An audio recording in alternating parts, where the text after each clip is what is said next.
Buenos días a todas las personas que nos acompañan, tanto a personas de medios, tanto a como amigos y amigas del colectivo que nos acompañan. El día de hoy, la conferencia de prensa que estamos realizando el día de hoy se da en el marco del Día Internacional de Apoyo a las Víctimas de Tortura, pero también se da en el marco del 17º aniversario del colectivo contra la tortura y la impunidad. Y para ello hemos invitado a dos personas sobrevivientes de tortura, con quienes el colectivo ha trabajado ya durante varios años. Una de ellas es Enrique Guerrero, que aquí nos acompaña, Ángeles Hernández, de igual forma, y dos representantes del colectivo, que es mi compañero Raimundo Díaz y un servidor, Cristian Urbalejo. La manera en la que vamos a llevar esta mesa, primero leeremos un boletín de prensa que hemos escrito de manera colaborativa todas y todos los miembros del colectivo contra la tortura y la impunidad, para después pasar a escuchar a nuestros compañeros y nuestra compañera sobrevivientes. Y finalmente cerraremos con nuestro compañero Raimundo Díaz, que se encuentra en las oficinas de CECETI Guerrero. Con ello doy paso a la lectura del boletín de prensa. 17 años del colectivo contra la tortura y la impunidad. Por un mundo sin tortura, lunes 28 de junio del 2021. En este país continúa la violación a los derechos humanos en materia de tortura. Como colectivo, seguimos registrando casos en los que las diversas policías utilizan la tortura para arrancar confesiones con frecuencia de inocentes. Continúan las torturas ocultas, el maltrato que realizan en algunos hospitales públicos a las mujeres en el área de gineco-obstetricia, maestros de escuelas públicas que golpean a las niñas y los niños, y la tortura express que realizan los policías de barrio hacia jóvenes para extorsionarlos. El índice de impunidad continúa siendo de un 99% en materia de tortura, y hemos sido testigos de la forma en la que al interior, del Poder Judicial se cubren unos a otros los delitos, las violaciones a derechos humanos y, por supuesto, la tortura. A lo largo de 17 años de trabajo, como colectivo, hemos también logrado la libertad de sobrevivientes de tortura inocentes. Hemos acompañado casos como el de Atenco y a los familiares de los 43 desaparecidos de Ayotzinapa. También hemos acompañado casos de ejecuciones arbitrarias o extrajudiciales y de desplazamiento forzado interno. Después de un largo camino de 17 años de atención psicosocial, un sobreviviente de tortura nos compartió que ha terminado su maestría en Derechos Humanos, teniendo una clara resiliencia. Sin embargo, el uso sistemático de la tortura continúa. Somos testigos de la criminalización de sectores de la población movilizados en defensa de sus derechos y del territorio. Son señalados y acusados por hacer uso de su legítimo derecho a la manifestación y la protesta. Este ha sido el caso de las movilizaciones feministas y recientemente de las y los normalistas rurales. La estrategia del Estado ha sido el terror. Reprime a las personas en las calles y carreteras, haciendo abuso de gases lacrimógenos, disparando a corta distancia y contra el cuerpo de las personas, como fue el reciente caso de Leobardo Hernández Regino de la comunidad indígena de Suchitlán, del municipio de San Salvador Hidalgo. Recibió el disparo de una lata de gas lacrimógeno en la cabeza disparado por un elemento de la Agencia de Seguridad Estatal durante la represión de una protesta para exigir obra pública frente al Palacio de Gobierno del Estado, y falleció después de 15 días de agonía en terapia intensiva. Incluso en el caso de normalistas rurales, tanto hombres como mujeres, son reiteradas las amenazas de ser desaparecidos, como los 43 de Ayotzinapa. Seguimos siendo testigos de casos de malas actuaciones de la policía en el uso de la fuerza y que constituyen acciones que deben ser calificadas como tortura. Tal es el caso de Victoria Salazar, migrante salvadoreña, quien fue ejecutada por policías municipales de Cancún en el mes de marzo, o de Carlos Portillo, egresado de la Facultad de Artes Plásticas y Audiovisuales de la Benemérita Universidad Autónoma de Puebla, que fue hallado sin vida la madrugada del 13 de junio en los separos de San Miguel Xochitla. El joven fue asesinado a golpes según sus familiares. Ya sea que la fuerza sea ejercida buscando una declaración inculpatoria por castigo de algo que supuestamente haya hecho un detenido o para obligarlo a hacer algo, se trata de tortura, que como hemos visto puede derivar en ejecuciones sumarias o extrajudiciales. Nos oponemos firmemente a los intentos por quitarle responsabilidad a los perpetradores usando palabras y frases suaves. Estos actos deben ser nombrados como tortura y ser investigados, aun cuando la persona haya sido privada de la vida y se investiguen por feminicidio u homicidio. Como colectivo, queremos señalar también que la tortura sexual sigue siendo utilizada como mecanismo de represión de la movilización social. El caso más reciente del que hemos tenido conocimiento es el de las y los normalistas detenidos la mañana del 18 de mayo del presente año. Las compañeras normalistas denunciaron haber sufrido tocamientos y desnudez forzada sobre pretexto de ser revisadas durante y después de su detención. Esta forma de tortura sexual es análoga a la denunciada por las mujeres detenidas en el operativo de San Salvador Antenco en 2006 y deja evidencia de la existencia de patrones en el ejercicio de la violencia del Estado. Las mujeres sufren tocamientos, desnudez forzada, la exposición de sus cuerpos a la vista de los agentes que las tienen bajo custodia, son amenazadas de ser violadas o incluso se realiza el acto. Desde 2018, a partir de la sentencia emitida por la Corte Interamericana de Derechos Humanos, se sentó un importante precedente en el que se expuso el uso de la tortura sexual como mecanismo de control social y se puso en cuestión la estrategia de seguridad en México. No olvidamos lo que la historia nos ha enseñado. La cárcel, como un dispositivo más del capitalismo, se vuelve el escenario perfecto para ejercer la tortura y desindividualizar a los sujetos sociales, casi siempre personas de estratos socioeconómicos bajos o de luchadores sociales. Nuestra compañera Julia Manek, por ejemplo, ha documentado también la tortura en los centros de detención migratoria, los cuales hemos considerado como espacios torturantes. Con ellos se busca reprimir a los movimientos y a las caravanas de migrantes que viajan por nuestro país en busca de una mejor vida. A lo largo de estos 17 años, hemos seguido señalando y seguiremos haciendo. El Estado ha utilizado y sigue utilizando la tortura como un mecanismo de represión, esté el partido que esté en el poder. Continuaremos como colectivo por denunciar la tortura y luchar contra la impunidad. Agradecemos así a las y los sobrevivientes, organizaciones hermanas y compañeros con quienes hemos caminado estos años. A nombre de todo el colectivo contra la tortura y la impunidad. Gracias. Pasamos a continuación a escuchar a nuestro compañero Enrique Guerrero, posteriormente a nuestra compañera Ángeles, después a mi compañero Ray, y después de eso también daremos un tiempo para preguntas y respuestas por parte de compañeros y compañeras de medios que nos acompañan. Entonces, Enrique, te cedo la palabra. ¿Qué tal? Buen día. Pues gracias por la invitación. Me honra estar aquí celebrando un año más del colectivo contra la tortura y la impunidad. Y bueno, agradecer entonces nuevamente por esta invitación y a todos los que nos escuchan. Pues bueno, abordar el tema de la tortura pues es complejo porque podemos hacerlo desde diferentes enfoques. Creo que en principio debemos, me gustaría empezar con algunos prolegómenos, algunas introducciones para poder llegar al tema. Creo que la democracia liberal o burguesa pues tiene como eje político, no como eje económico, pero sí como eje político, un estado de excepción que se convierte en una regla.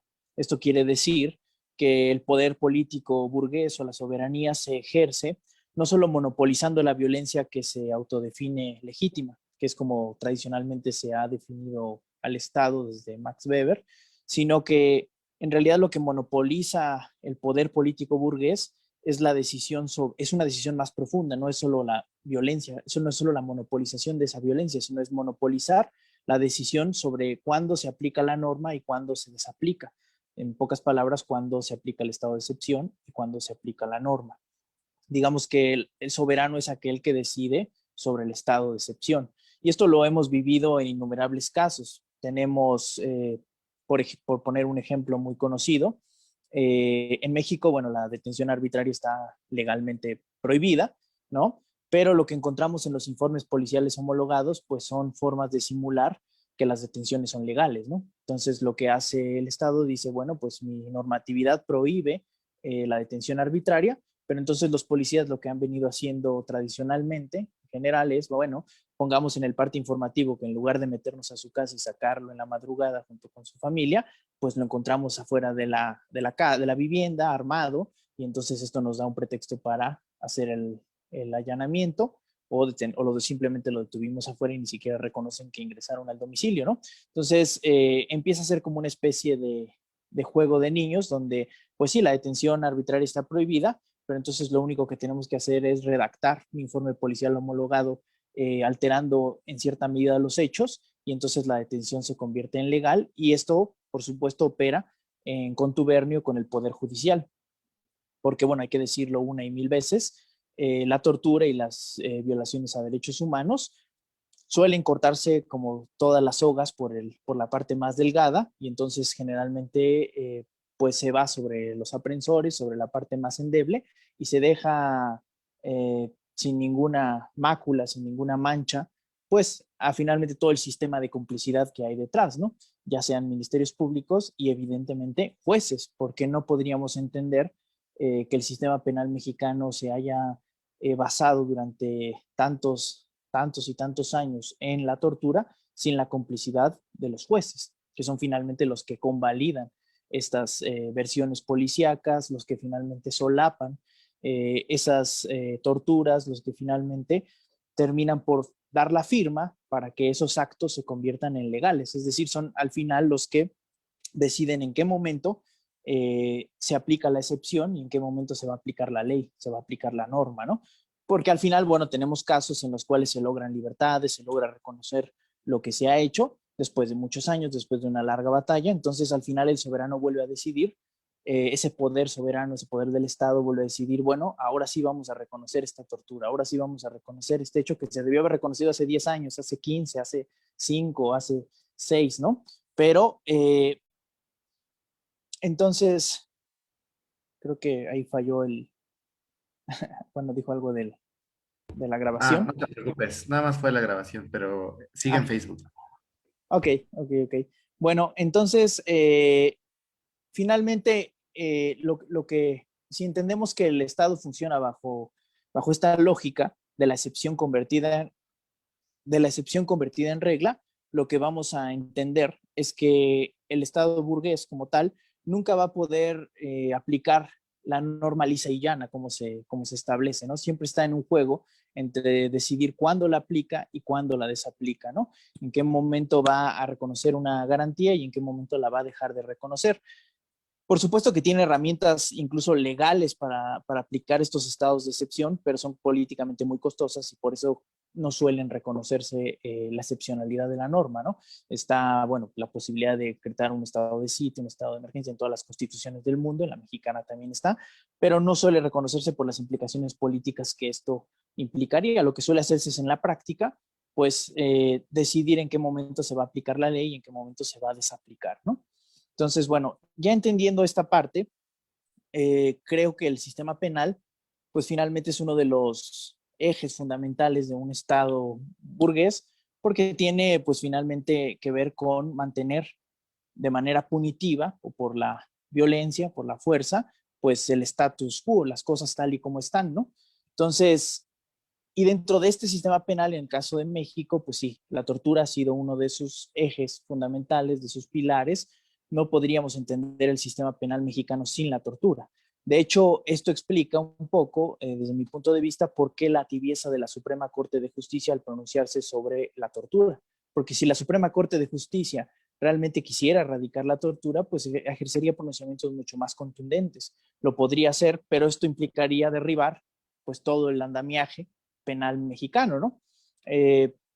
Les pondría, por ejemplo, de esta tibieza de la Suprema Corte, bueno, en el amparo directo en revisión 3101 del 2015, pues la Suprema Corte habló de un estándar bajo o atenuado de la tortura cuando se trata de violaciones a derechos humanos, es decir, que cuando se trata de un proceso penal, no para perseguir al torturador, sino para acreditar una violación a derechos humanos de algún imputado, pues se debería de usar un estándar bajo o atenuado, es decir, con que hubiese algunos indicios se tendría por acreditada la presunción de la tortura y deberían excluirse las pruebas. Sin embargo, no emitió jurisprudencia al respecto, lo menciona en el curso de la resolución, pero no crea jurisprudencia al respecto, no emite ninguna tesis aislada, entonces no genera un criterio orientador claro que podría evidentemente ayudar a muchísimas personas en las cuales tenemos múltiples lesiones que no están justificadas de manera legal y que deberían bastar para invalidar confesiones, pero como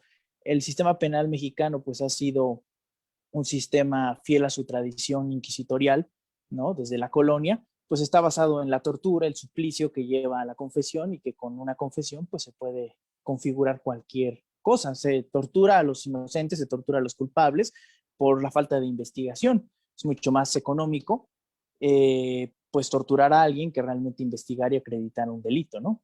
Sea culpable o inocente la persona, ¿no?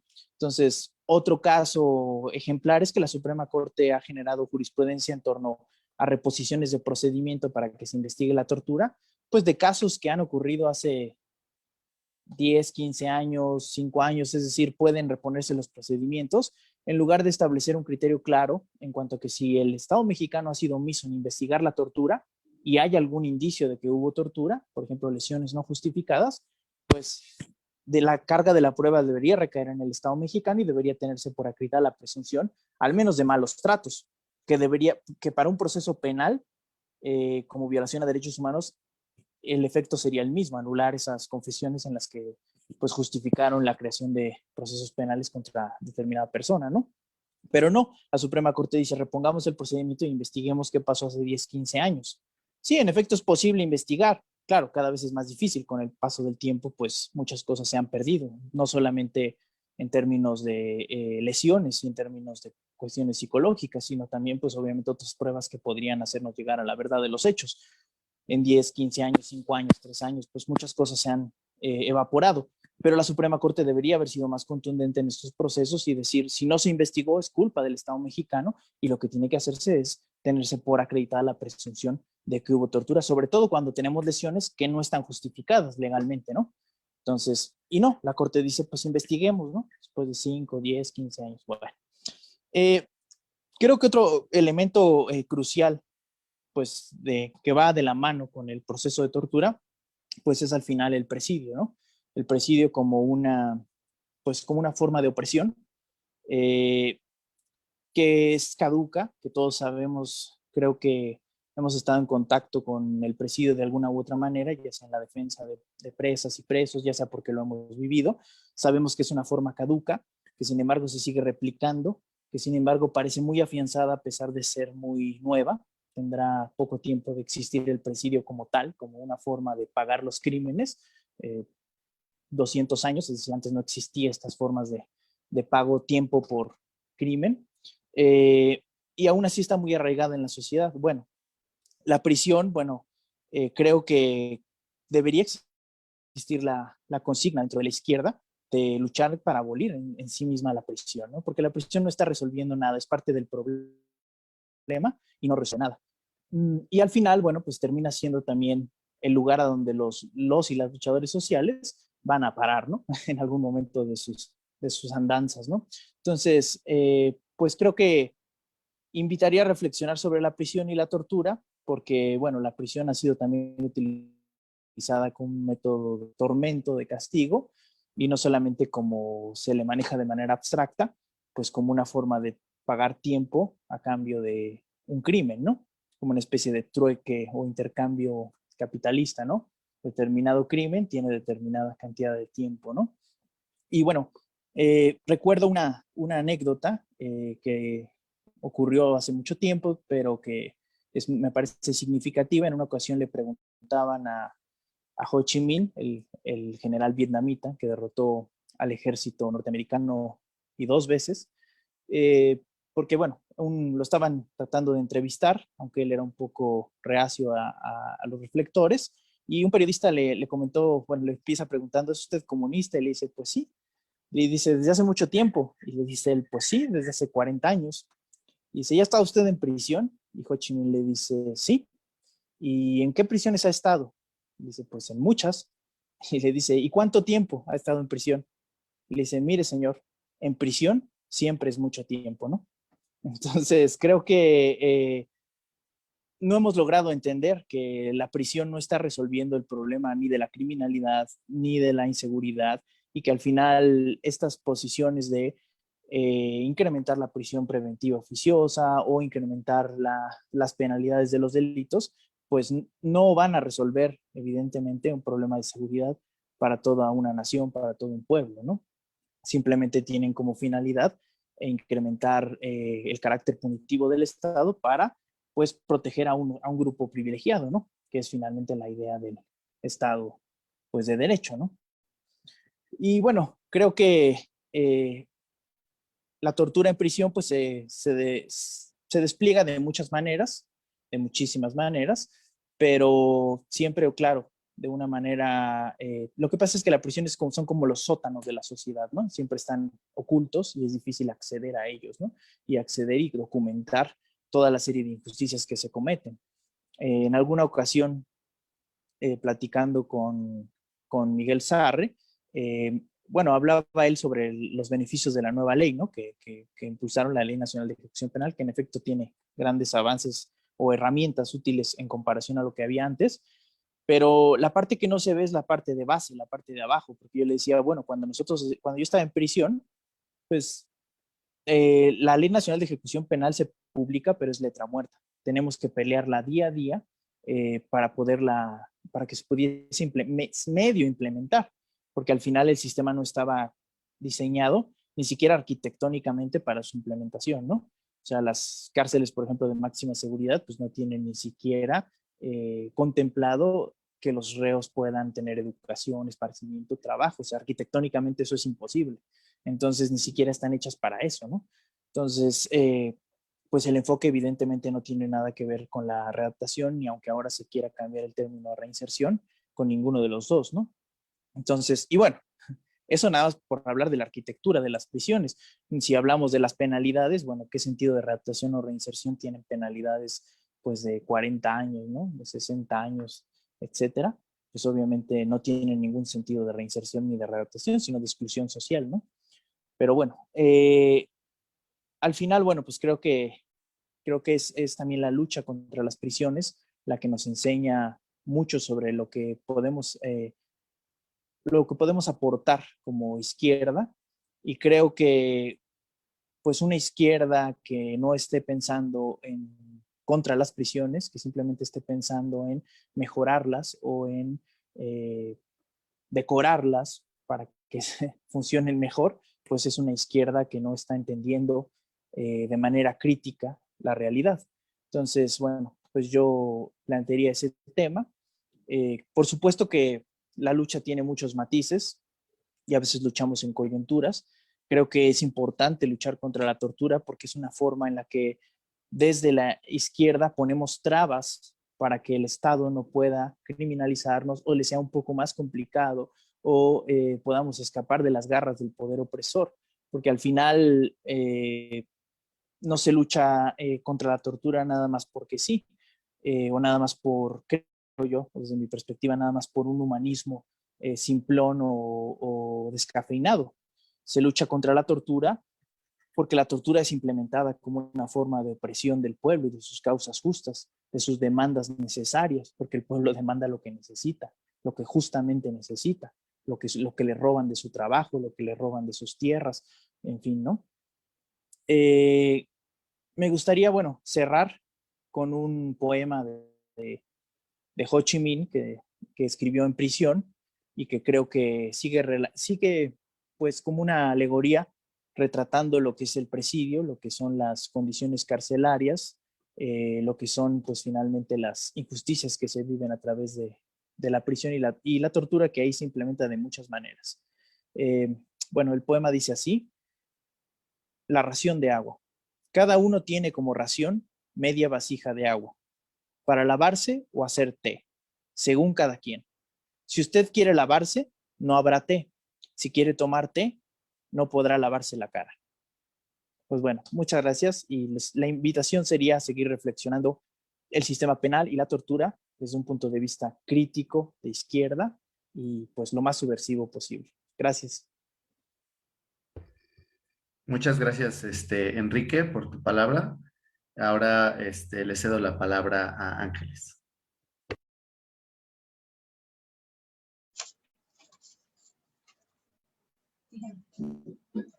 Hola, buenos días a todas y a todos los presentes. Mi nombre es María de los Ángeles. Me da mucho gusto de estar entre todas y todos ustedes. De antemano, felicitar al colectivo contra la tortura y la impunidad del Estado de Guerrero por sus 17 años de aniversario de trayectoria, de dedicación, esfuerzo y trabajo mutuo que desempeñan como organización. Envío un fraternal saludo al médico internacional suizo. Les compartiré mi testimonio porque fui presa durante 10 años y 9 meses injustamente por ser una luchadora social. Y soy sobreviviente de tortura. Fui objeto arbitrariamente privada de mi libertad con tortura física y psicológica por el Estado mexicano.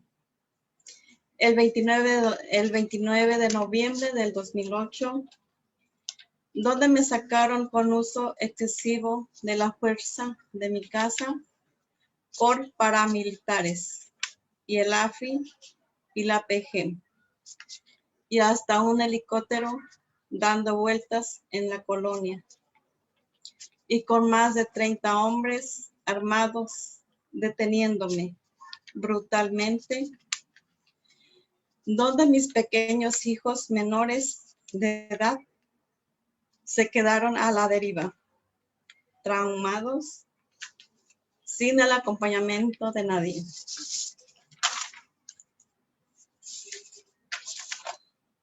De ahí me hicieron recorrer 4 cerezos, con amenazas siempre, tanto para mí como para mi familia,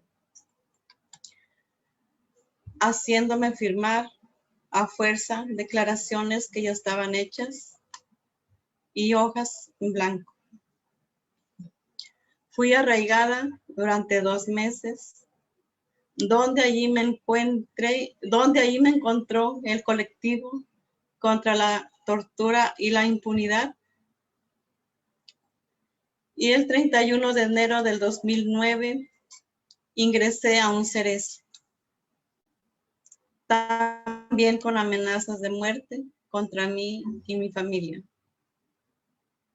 Pero gracias principalmente al colectivo contra la tortura y la impunidad y sus colaboradores que me visitaban continuamente, dándome pláticas, ejercicios y terapias psicológicas para aguantar el encierro. El encierro arbitrario, ya que fui sentenciada a 107 años de prisión, que no es tan fácil soportar tanta infamia porque tenía mis hijos pequeños y ya no pensaba verlos jamás.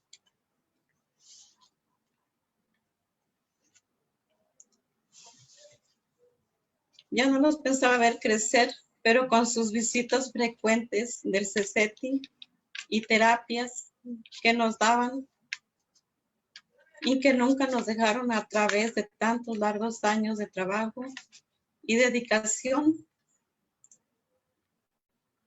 Así pude sobrevivir tanto tiempo y lo que nos enseñaban yo los compartía con algunos compañeros que se acercaban a mí con el mismo dolor que yo tenía.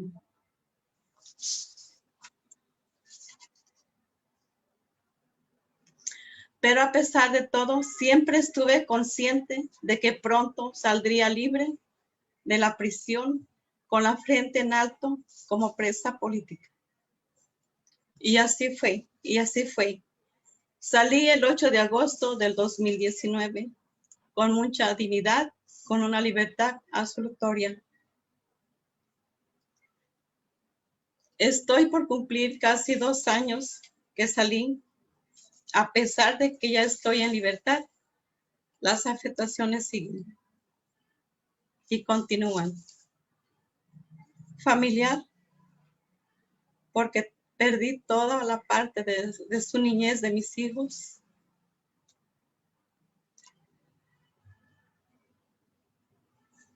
Ahora que ya están grandes, no están conmigo.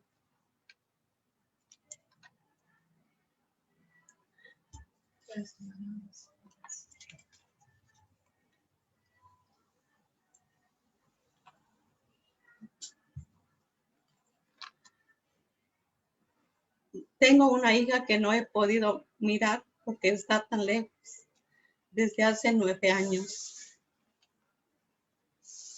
Laboral, porque no he podido recuperar mi trabajo.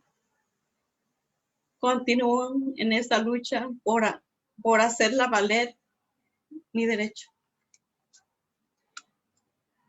Y de ahí se deriva lo económico,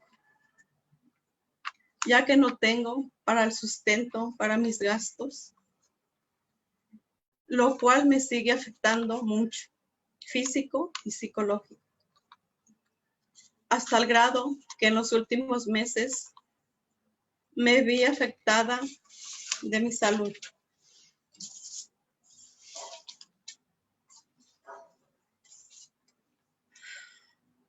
Mi más rotundo agradecimiento al CESECTE y a su equipo de trabajo, que nunca me han dejado, siempre están conmigo, con su apoyo incondicional que me han dado durante todos estos largos años, y ya estando en libertad, me siguen acompañando constantemente.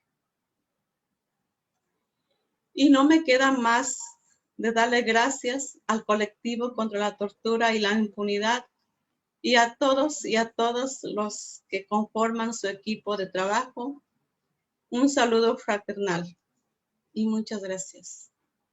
Y un saludo solidario a todas y a todos los presos políticos que continúan en su lucha y que sigan luchando por hacer valer sus derechos y que muy pronto saldrán libres. Eso es todo.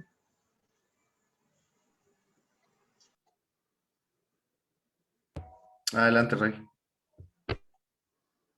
Hola, buenos días para Ángeles y para Enrique, que nos honran con su presencia y finalmente pues, sus palabras dan sentido a todo nuestro trabajo y que precisamente por gente como ellos es que nosotros continuamos esta labor, ¿no?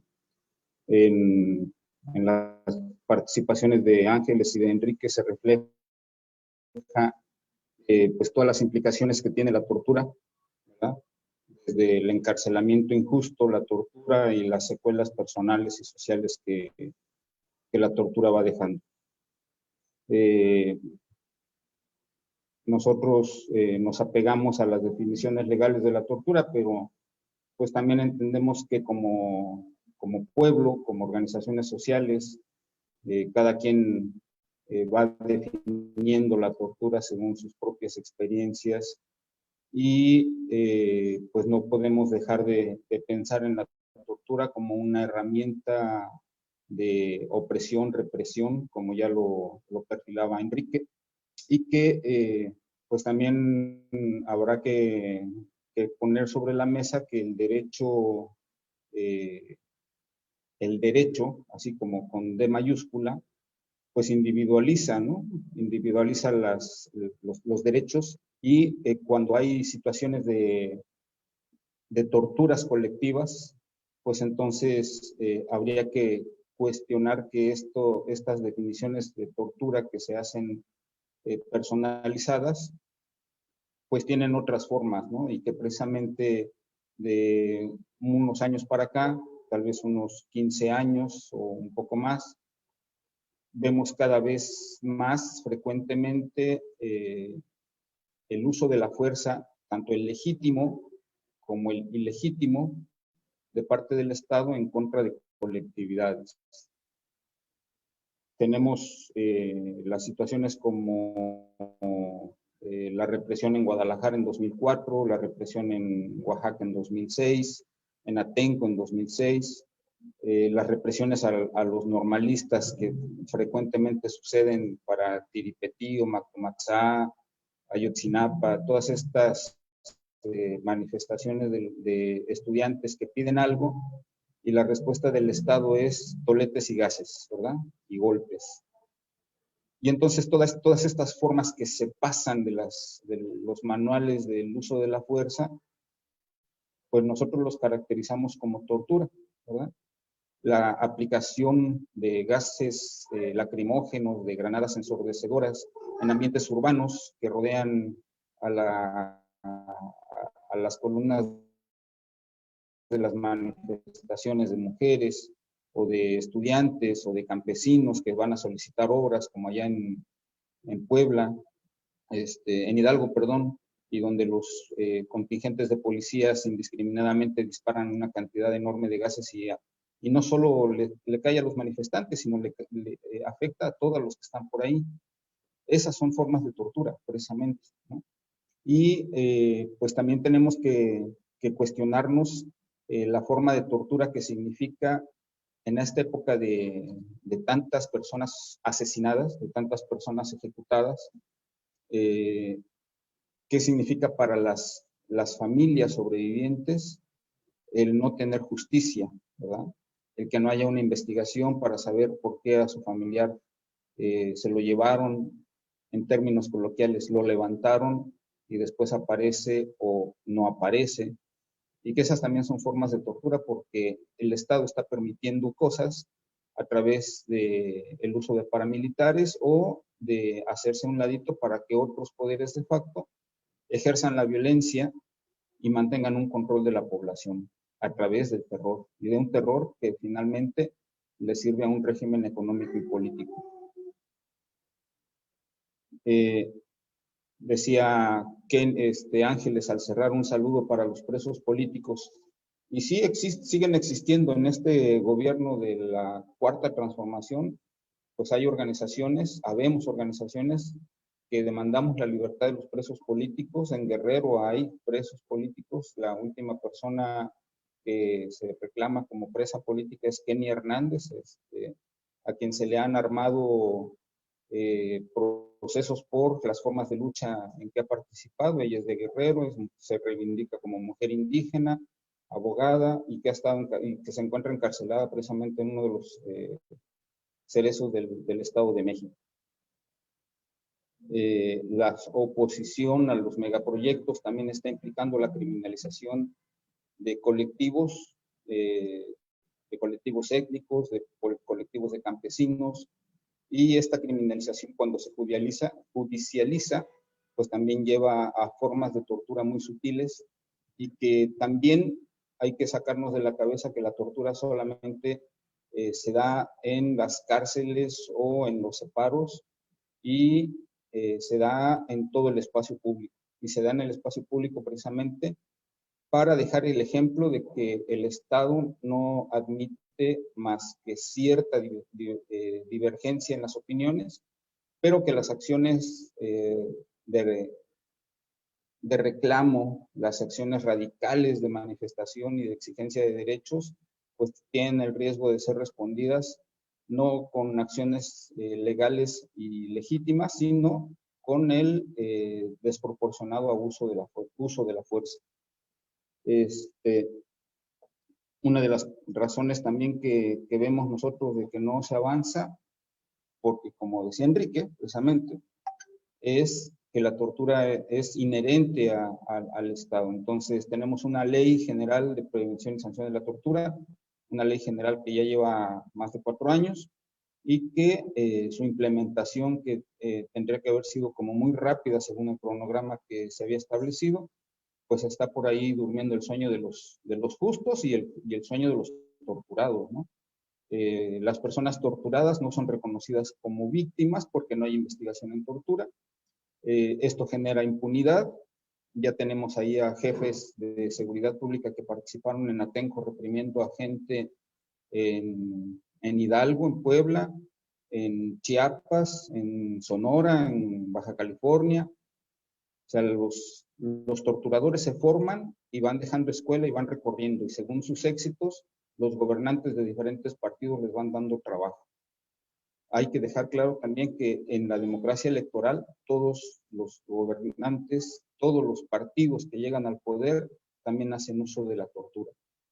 Las fuerzas armadas que son capacitadas en el aniquilamiento del enemigo, pues ahora tienen mucha mayor presencia.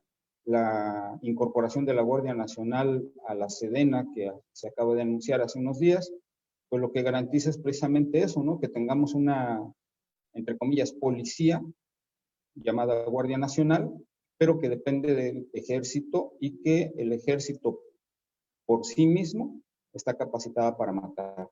Recordemos los altos índices de letalidad que tienen las Fuerzas Armadas en México, donde en los enfrentamientos hay muchos muertos y muy poquitos heridos, cosa que se contrapone con lo que tendría que ser las situaciones de combates de encuentro, y que pues habla precisamente del uso irracional, pero del uso con el propósito de generar terror, de generar inmovilidad social. Esta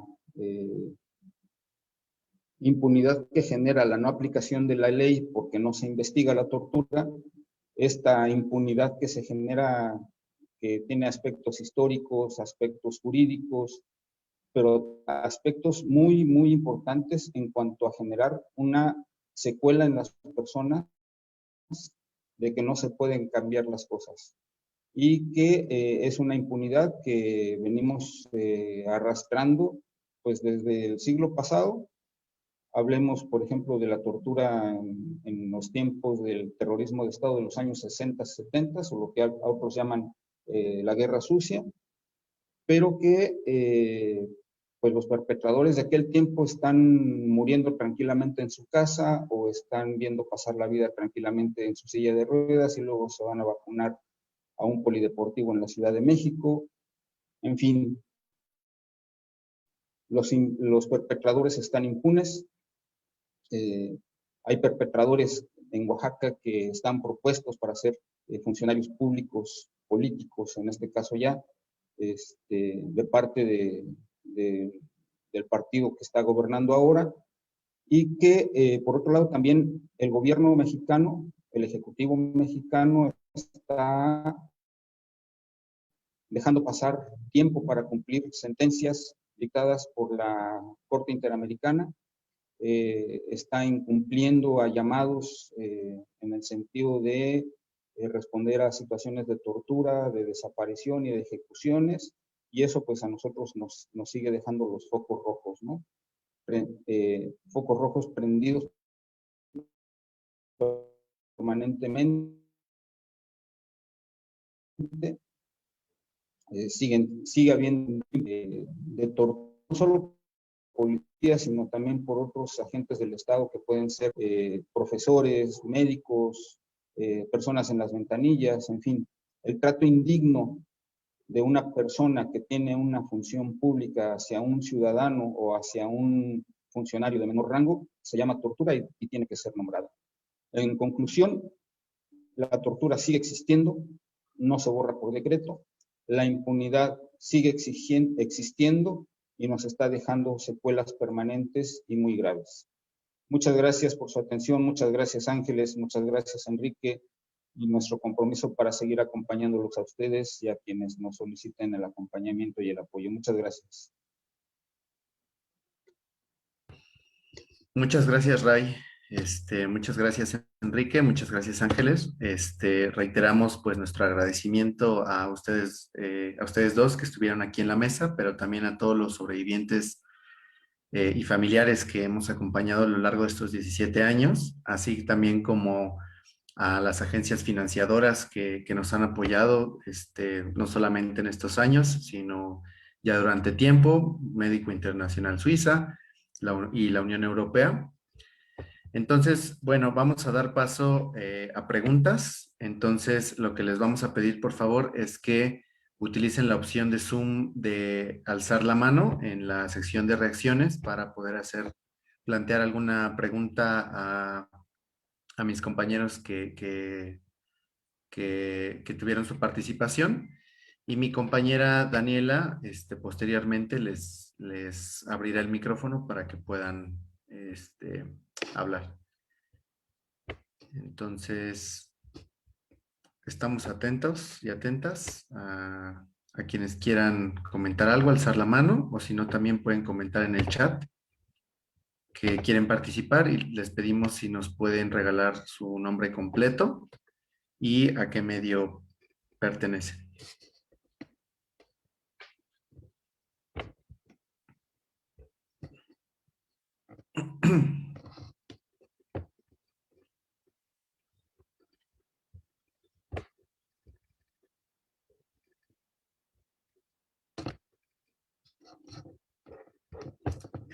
Sí, Guadalupe, adelante. Dani, si le puedes dar micrófono, gracias. Sí, gracias. Buenos días a todos. Buenas tardes.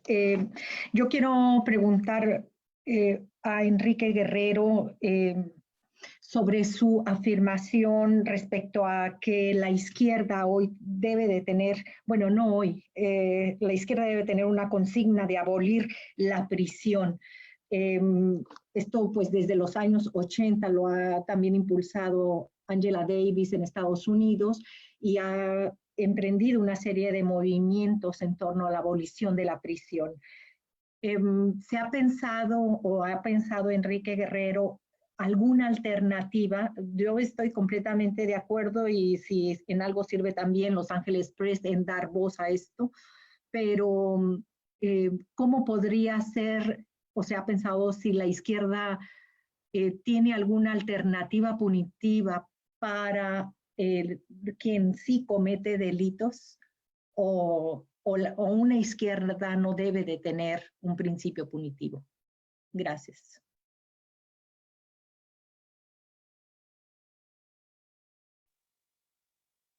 Gracias, Guadalupe, gusto en saludarte. Bueno, pues creo que sí, ha sido una consigna que lleva muchos años desde, por ejemplo, los anarquistas. Como manera anecdótica, cabe señalar que el ejército negro ucraniano, cuando luchó pues, para establecer la revolución rusa, fue muy importante su participación, aunque era un ejército pequeño, fue crucial para atacar la retaguardia zarista. Ellos a su paso, donde en cualquier población que tomaban, pues suprimían las prisiones, a diferencia de lo que hicieron los bolcheviques, ¿no? Que bueno, los gulags no parece ser precisamente la abolición de la prisión, ¿verdad? Entonces, creo que ha sido una posición de la izquierda, sobre todo de la izquierda radical, quizás en cierta medida como una meta máxima a lograr. Por supuesto que a manera de coyunturas, pues se tiene que ir luchando con los recovecos que nos va dando la realidad para poder ir debilitando el presidio, ¿no? Una forma muy tibia, pero muy realista de lo que se ha logrado para debilitar el presidio es en la medida en que se disminuyó en algunos sistemas, por ejemplo en el sistema penal mexicano, la prisión preventiva oficiosa, ¿no? Se disminuyó la cantidad de delitos. Después vino un retroceso en esa parte donde se aumentó el catálogo, pero bueno, sigue siendo aún menor la cantidad de delitos que ameritan prisión preventiva oficiosa hoy día que en el sistema anterior. Digo, es una cosa muy, muy tibia, pero bueno, se está cuestionando, al menos el cuestionamiento es, bueno, la prisión preventiva no es la mejor manera de llevar a cabo un castigo por adelantado, ¿no? Entonces, bueno, ya hay ahí un debate, ¿no?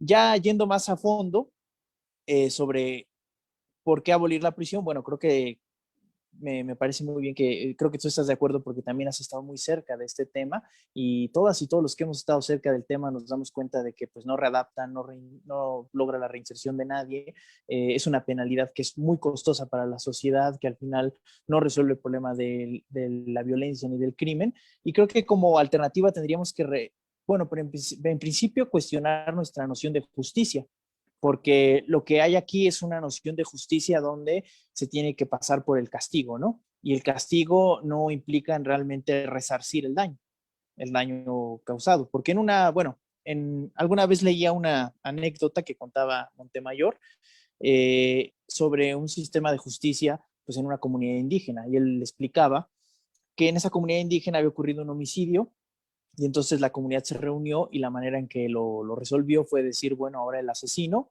pues tiene que mantener a su familia, la familia del asesino, pero también tiene que mantener a la familia de la persona que asesinó.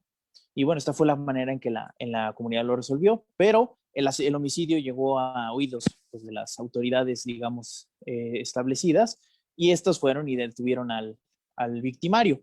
Entonces ahora las dos familias estaban inconformes, la familia del victimario porque decía, bueno, pues él era el sostén de la casa, y la de la víctima porque decían, bueno, a mí de qué me sirve que él esté en una prisión, ahora quién me va a mantener, ¿no? O sea, estaba un poco, digamos, resarciendo dentro de lo humanamente posible lo que había hecho que, bueno, no tenía una forma de resarcirse plenamente, ¿no? Por supuesto, no digo que esta anécdota pueda funcionar para toda la sociedad, pero sí nos hace pensar y cuestionar que hay otras formas de entender la justicia, que no necesariamente tiene que pasar por la forma punitiva y que por supuesto que tendrían que ir de la mano con una mayor y una mejor distribución de la riqueza y un mundo más justo, porque en la medida en que el mundo es plenamente injusto, pues con qué cara podemos pedirle a las personas que respeten una ley que los mantiene en la injusticia, que los mantiene en la pobreza, que los mantiene en la marginación, en la exclusión. O sea, ¿con qué cara le dices al pobre que respete la ley y que siga siendo pobre, que siga siendo excluido, que siga siendo marginado, que se deje pisotear?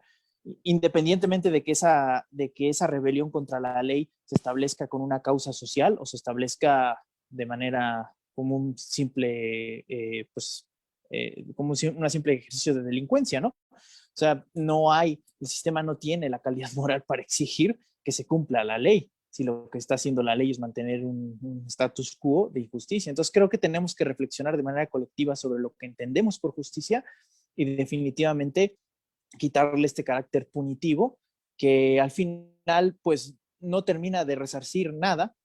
De hecho, también lo vemos en las experiencias penales. Las víctimas tampoco están conformes con los procesos penales. Si cuando se acompaña a víctimas, las víctimas no están conformes con el proceso penal. Se acompaña al imputado, que puede ser víctima de muchas violaciones de derechos humanos, puede ser inocente o no, tampoco está conforme. Es decir, nadie al final está conforme con lo que se está haciendo en términos de justicia y de sistemas penales. Entonces, creo que debemos de ir pensando de manera muy creativa cómo ir debilitando la prisión, que la prisión no se convierta en la norma en principio, sino en lo más excepcional que se tendría.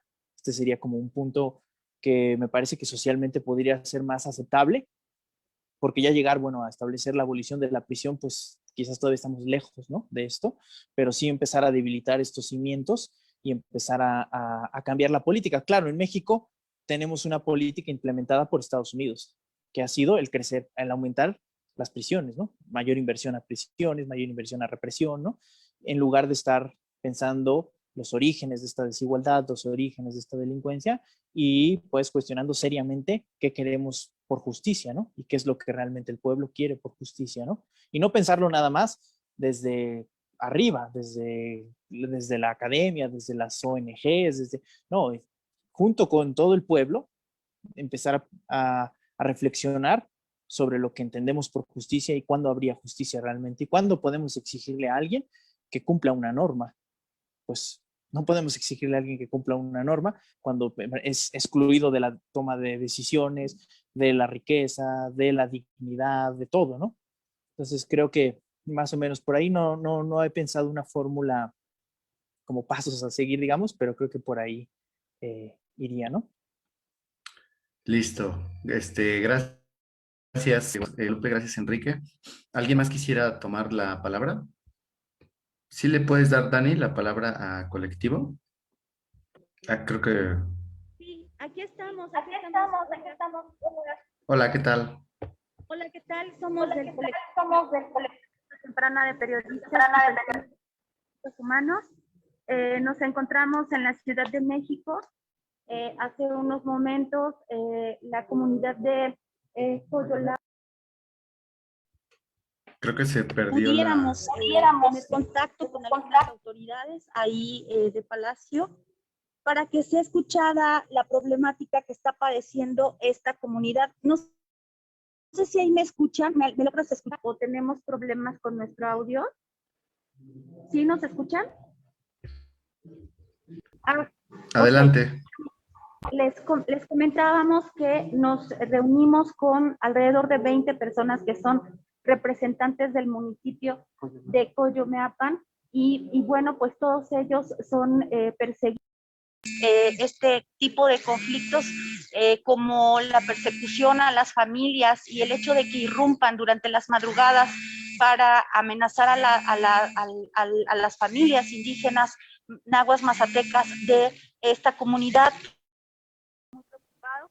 Tenemos un censo de 50 personas defensoras de la tierra amenazadas y tenemos el hecho de que irrumpan durante que están siendo perseguidas por estos caciques llamados los celestinos. Por eso es que también solicitamos el apoyo de todos ustedes para que la comunidad indígena Nahua Mazateca tenga la atención de los medios nacionales e internacionales para que se pueda hacer visible lo que está sucediendo en la Sierra Negra de Puebla. Muchas gracias por compartir. Ray, ¿vas a decir algo? Sí, que si nos hacen llegar la información de manera escrita, les invitamos a que nos compartan la problemática y pues nosotros apoyaremos con la difusión. Con todo gusto, ahorita que no podemos escucharlas bien, pero pues que nos hagan llegar la información para poder ver de qué manera se les apoya. Muy bien, les agradecemos mucho y solamente recordarles que son 50 defensores de la tierra amenazados y 4,000 familias perseguidas por estos grupos delincuenciales contratados por los celestinos, que son los caciques de la Sierra Negra. El día de hoy vamos a estar con el mecanismo federal, como a las 6 de la tarde, nos va a recibir también Alejandro Encinas y tenemos confirmada la apertura en el INE con Lorenzo Córdoba para que de igual manera él resuelva parte del conflicto, que ayudaría mucho para que el pueblo pues no se levante en armas o evitar algún tipo de masacre. De acuerdo. Ya pusimos en el chat nuestro correo de la organización, Bien. Entonces por ahí nos pueden compartir. Gracias. Ok, de acuerdo, gracias. Okay. ¿Alguna otra persona quisiera preguntar, hacer alguna pregunta? Sí, Guadalupe. Dani, ¿le puedes abrir, porfa, el micrófono a Guadalupe y después a Ramses? Sí, gracias. Perdón pero como no veo que los demás hablen, me gustaría preguntar simplemente al colectivo, no sé si Raimundo es el indicado, ¿cuál es digamos, la tarea, las actividades siguientes que van a emprender? Si nos pueden orientar un poco más en su agenda para seguir en esta lucha contra la tortura y en este caso, si hay alguna iniciativa hacia el Congreso o si han pensado en algún otro poder intervenir con el Poder Judicial o el Poder Legislativo. Hola, Guadalupe. Pues mira, creo que las líneas de trabajo del CECETI van a seguir siendo las mismas. Nosotros veíamos durante las campañas electorales que nadie hablaba de la problemática de la crisis humanitaria, ¿no? Ni de tortura, ni desapariciones, ni ejecuciones, ni desplazamiento forzado. Ninguno de los candidatos, al menos acá en Guerrero, se atrevió a tocar el tema cuando son asuntos pues medulares para la existencia de una, entrecomillada, democracia, ¿no? Entonces, pues nosotros seguiremos aportando nuestros pequeños esfuerzos porque no somos un grupo muy grande ni con muchos recursos, pero pues en la denuncia, en la documentación, en el acompañamiento a víctimas y a sus familias, pues nosotros ahí vamos a estar. Y obviamente pues lo haremos en compañía de otros grupos como nosotros y pues en la colaboración con ustedes los periodistas, porque pues la manera de hacer llegar a la opinión pública que estas cosas existen, que la tortura existe y no es nada más un monstruo que aparece en las pesadillas en las noches, que sale debajo de la cama o del closet o de las cajas, que la tortura existe, ¿no?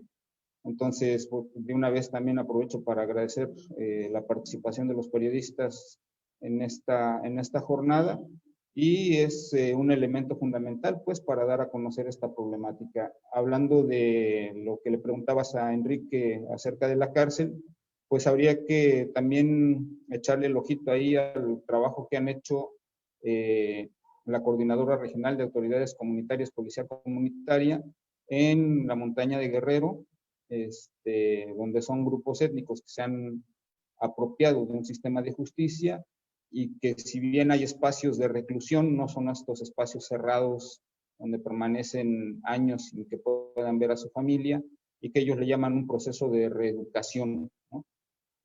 La persona que haya cometido pues alguna falta en contra de la vida social de estas colectividades, son llevados ante una asamblea del pueblo, donde están las personas que hayan sido perjudicadas por las acciones de alguien, y entre todos van determinando cuál va a ser la forma de reeducar a esta persona que cometió alguna falta. Entonces, alternativas hay, y pues hay que irlas inventando. Gracias. Si no, pues entonces yo creo que vamos cerrando. No sé si alguno de los compañeros o la compañera que me acompañaron en esta mesa quisiera cerrar con algún comentario. Enrique, ¿quieres comentar algo?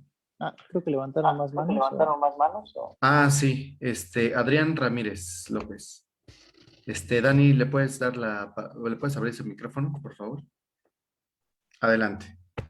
Hola, ¿qué tal? Pues primero hacer un gran reconocimiento a la labor del CECETI en todos estos años, y creo que también hay que refrendar el homenaje pues a Javier, que ya no está con nosotros, que ha hecho un gran esfuerzo, y pues reiterar nuestra disposición para trabajar juntos, aunque a veces cada quien en un espacio, pero todos confluyendo en esta lucha contra la tortura y la impunidad. Es un gran esfuerzo que se ha mantenido, sobre todo en las luchas de los pueblos por su emancipación, acompañando desde la parte del apoyo psicoemocional y de la parte también de el señalamiento de la tortura como un hecho represivo. Es para nosotros también motivo de orgullo, y reconocemos mucho su esfuerzo.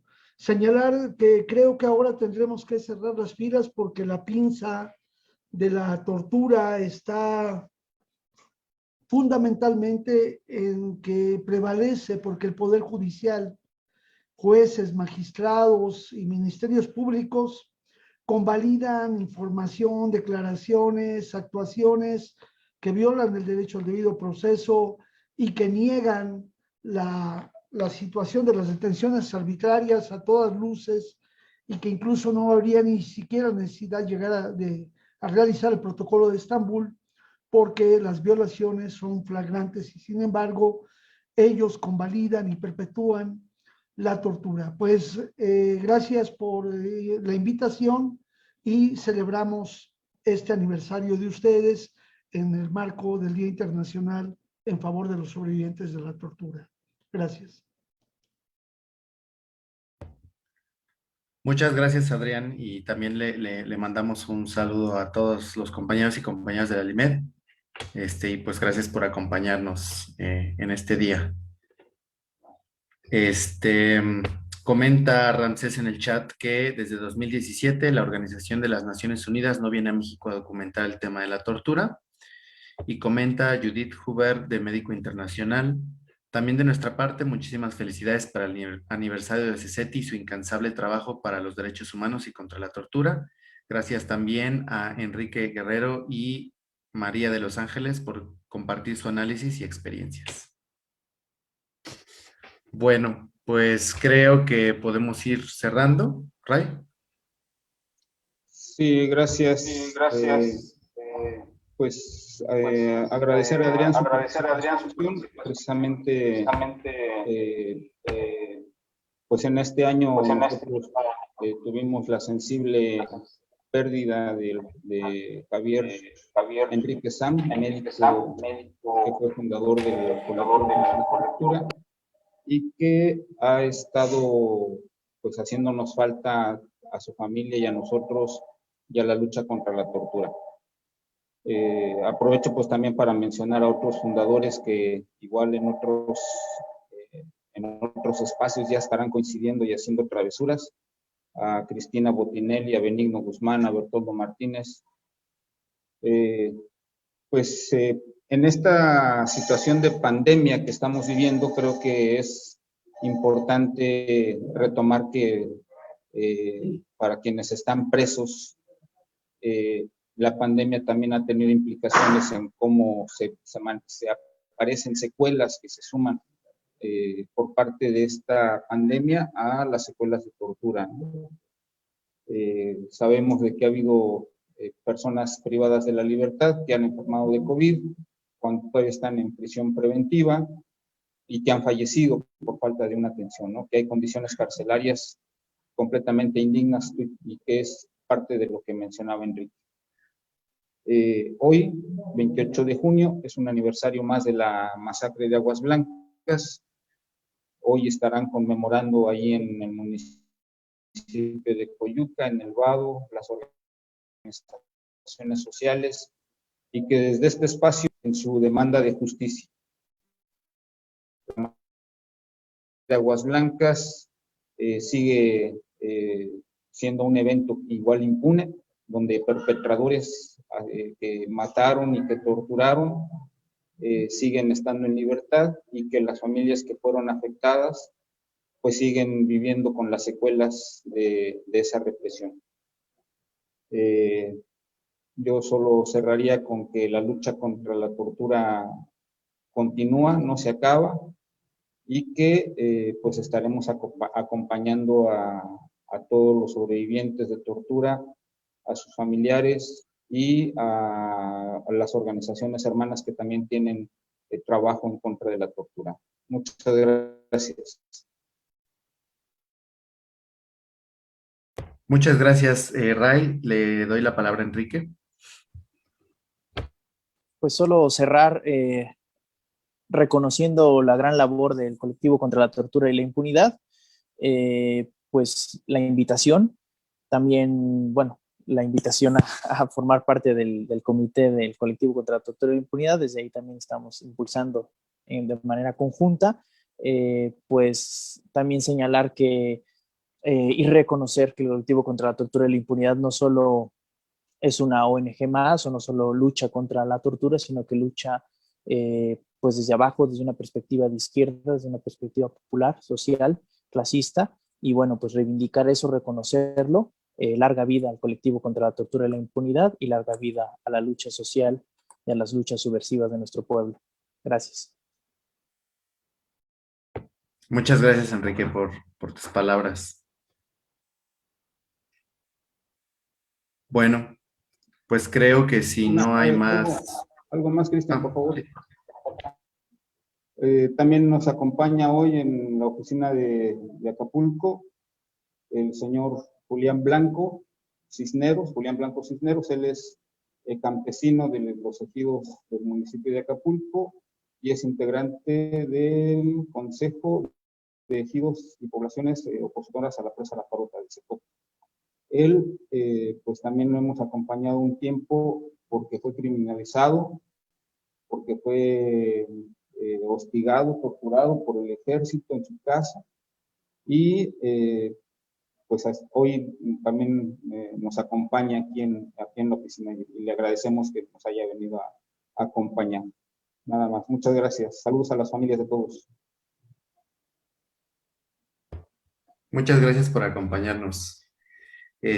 Pues cerramos, agradecerle a todas y a todos los que participaron en este evento, ya sea escuchándonos a través de Facebook o ya sea a través de la sala de Zoom. Muchísimas gracias de nuevo, Enrique, de nuevo, Ángeles, por tomarse el tiempo para acompañarnos celebrando nuestro aniversario. Muchísimas gracias a quienes del equipo nos ayudaron a la organización de este evento, Oli, Ali, Daniela, Hugo y todo el equipo del CECETI. Muchísimas gracias. Con esto cerramos y pues nos estamos encontrando en las diferentes trincheras de lucha que Como ya se ha comentado, pues la lucha no ha terminado, en algunos ámbitos se ha intensificado y pues tendremos que seguir poniendo el dedo en el renglón para seguir reivindicando los derechos, pero también para seguir luchando por un cambio social más radical. Muchísimas gracias. Los Ángeles Press, las noticias que no se escuchan en tu país.